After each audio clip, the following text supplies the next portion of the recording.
Hey everyone, welcome back to Let's Play Paper Mario. I am Maker 400 and we're going to do the last Master Challenge. And yeah, I'm using the Zap Tap. Sorry for anyone who wants me not to use the Zap Tap, but I don't really feel like, you know... I mean, I could beat him without the Zap Tap, but I just decided not to. You know, I've done some challenges in this, but I didn't feel like doing a challenge here. I could have, but I didn't, so... yeah. So, behold my fury. So yeah, I'm sorry if anyone really wanted me to use, not use the Zap Tap, but Master is pretty hard. I mean, it's not like I'm, you know, I don't know. It's not, I don't know. So, what to talk about? Well, new Super Mario Bros. Wii. A lot of people I've seen, partly, if you ever seen the reviews, by Yahtzee or whatever for Zero Punctuation. A lot of people were complaining about the new Super Mario Bros. Wii and a lot of other things that Nintendo has done, saying it's boring, it's the same thing it's been done before. It's not innovative. It's you know, innovative as in it doesn't redefine anything. It doesn't break ground. It's the same game again. It doesn't, you know, add anything to the series really. They complain it's not innovative. It's just basically being all nostalgia. That's the thing. It's the main thing about New Super Mario Bros. Wii is it's good game, but in terms of, you know, what its main thing is, it has so much nostalgia in it. And again, it's an overall good game, you know, in terms of gameplay. But a lot of people complain about that. Now, here's my views on this. There seems to be a lot of people when Nintendo does something. Here's the thing, Nintendo has gone to more the casual crowd right now. You can't deny that. They're fighting going after the casual crowd. Now with the gamers in general seem to be really big complainers. Like nothing pleases them. I think part of that is the fact that it seems that whenever they make Nintendo makes something that's very innovative or different, people complain saying this is really odd and strange and too different, we don't like this. And when they make something that's exactly, or goes back to, you know, how things have always been, people complain saying it's not innovative enough. Well, the problem is, I think usually those people, there are people who are hypocrites, but I think a lot of times it's two different groups. You have the group of people who want things to be innovative and new and everything to be different every single time you play. Like, every game should have something new and bring new to it and have change. And the old games, you have the nostalgia type gamers who are like, we don't want things to be really different. We want to keep things kind of the same. We want to have, you know, similar things. Now, obviously, with anything, you need balance. You need to have, you know, moderation. There are people who are like moderate to it and, you know, want balance between both, some nostalgia and some innovation. And people think innovation. The other thing that kind of, you know, is odd is people have gotten wired in their brain that innovation equals, you know, these gimmicky controls and gimmicky touch controls. No, innovation could be Super Mario 64 was innovative to its series because even though I personally am not a big fan of the game, it really did break ground. It was a groundbreaking game. It changed how, you know, the series was set up. It was innovative. That's innovation. It's not necessarily. It's basically change. It's, for the most part. There's other things to it, but anyway, so what is a good example, in my opinion, of this thing happening is Wind Waker and Twilight Princess. Wind Waker came out, it was different than how most Zelda games were. It was cel-shaded, people didn't like it. And then Twilight Princess came out and they're like, no, but this is too similar to Ocarina of Time. Why don't we, for the most part, this is simplifying things. So then you get people basically being, you know, same complainers, but the thing is there's two different people complaining, and the thing is this is very similar to how life is in general. I mean, think about political parties. You have liberals who want change, who want things to move forward, want change, want things to be different, and then you have the conservatives who want to keep things the same, don't want to move forward, think things are fine the way they are.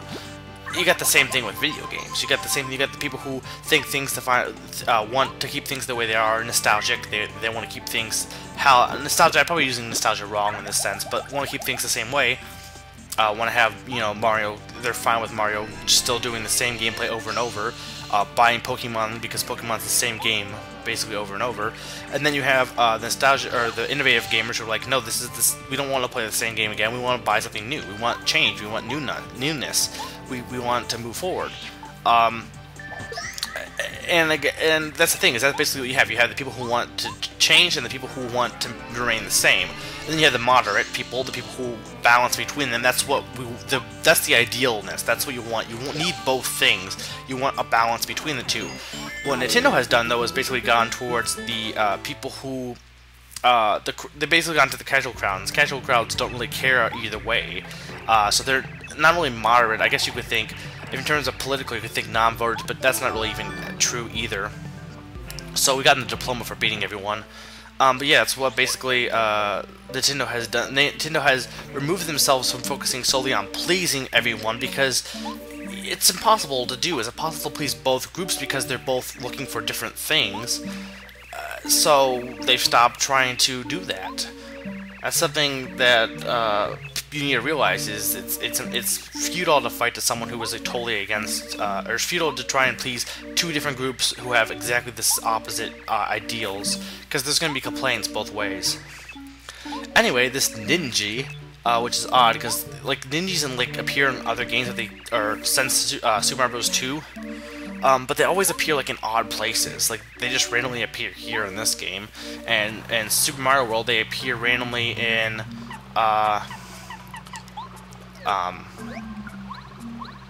Super Mario World they appear randomly in Bowser's Castle.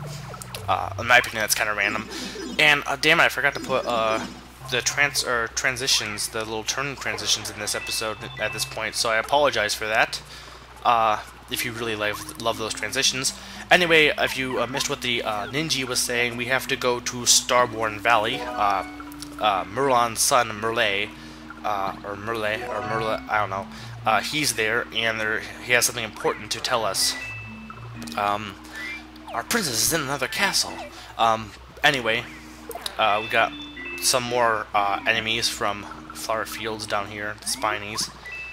And we have to go. This is something we have to do. You wouldn't think so, but we can't get to the pipe that goes to or to where we need to go, which is technically Shiver City, but Starborn Valley is connected there. But we can't get there until we get an item that is down here. Not to mention we want the item because it's a good item. So let's just cut out these battles. Continue onward. But yeah, the main thing with innovation is basically you want a balance, and it kind of annoys me when people complain about it, because the thing is, it's fine to believe something, but I don't know, I just think people need to, try and look at things from a different perspective. Your perspective is that games can't be good unless they're innovative, but that's not the only perspective, so think of it from a different perspective, and not necessarily agree, but at least see it from that way. And sometimes you can have a lot nicer discussions when people are being respectful and seeing things from different lights than just saying no, you're wrong and that's the end.